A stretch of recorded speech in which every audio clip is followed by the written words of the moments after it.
Not much at all on the log. The aggravated assaults, we had a couple of domestics. Another one was a late report where a guy was punched and kicked, but no serious injuries from those. The assault is a simple assault. Counterfeiting, that was a fake 20 that was found.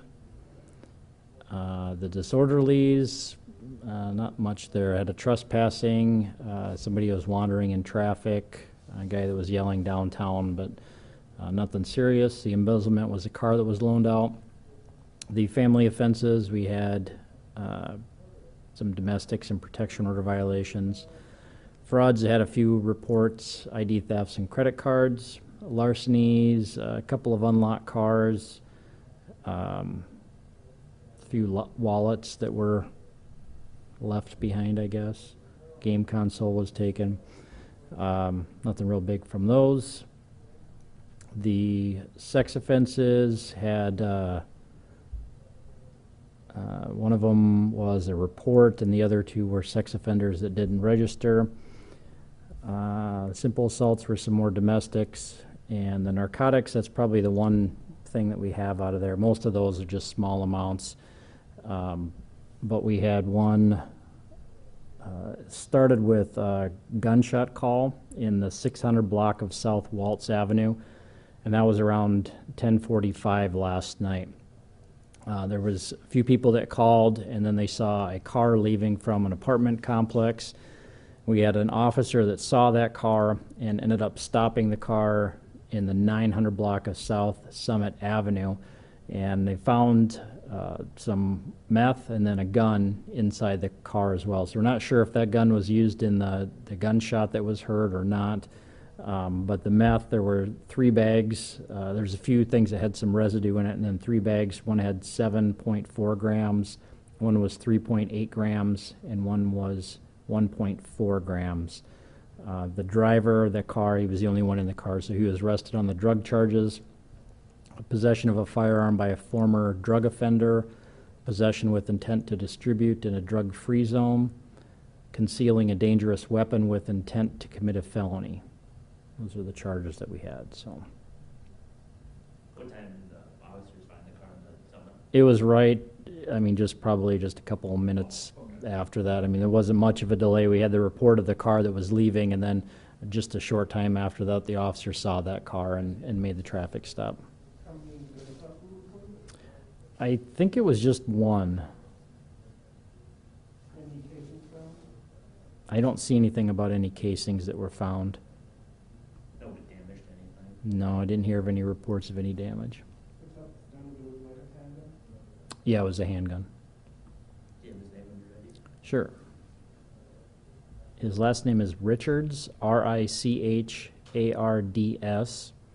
First is Anthony, Anthony. Middle is Joseph, Joseph, and he's 33 from Sioux Falls.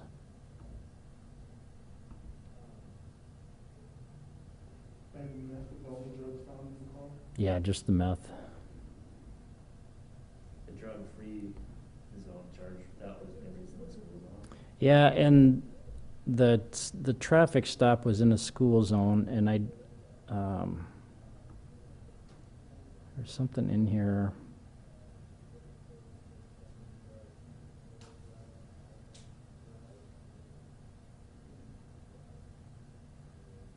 When they first saw the car, it was driving near or next to Lowell Elementary School. So I think it was driving around that school or driving right in that immediate area. So, Possession of, I see. right, so. And then that's when the officer saw him, was in that area, and then they stopped him. And that's it. Accidents, I'll give you those. I think people were pretty good, I guess I'll say it that way. Really nothing much to speak of before this morning at rush hour, and from 7 to 8, we had from 7 a.m. to 8 a.m. we had 6 accidents reported, and from 8 to 9 we had 8 accidents reported. There's been a few after that, no real big numbers, so Surprisingly, pretty good considering the amount of snow that we had, and you know, I know the street crews are working and getting the roads cleared off, but we always have some accidents, it seems, especially after a snow event. So this isn't horrible. We've seen them before where you may have 20 or so accidents in an hour time span. So to have, you know, 15, 14 of them in a 2-hour time span, it's not too bad. It's enough to keep the officers busy, but pretty good. It's pretty self-explanatory. We talk about it every time, but when there's snow or ice on the roads, slow down, give yourself extra time, make sure you're leaving extra room between you and the car in front of you so you'll be able to stop in time and don't run into somebody. So four-wheel drives are nice to get going. They're not going to help you to stop. And so just because you can get going doesn't mean you should be driving fast. Make sure you're driving slow and give yourself extra room. No, serious injuries reported? No, I didn't hear anything, no serious injuries. All right, anything else? Not selling vehicles at all overnight? There's always some. There was a few reports of it, but I didn't dig into those. Nothing big like the one. Right, nothing big like we've had recently. Okay, thank you.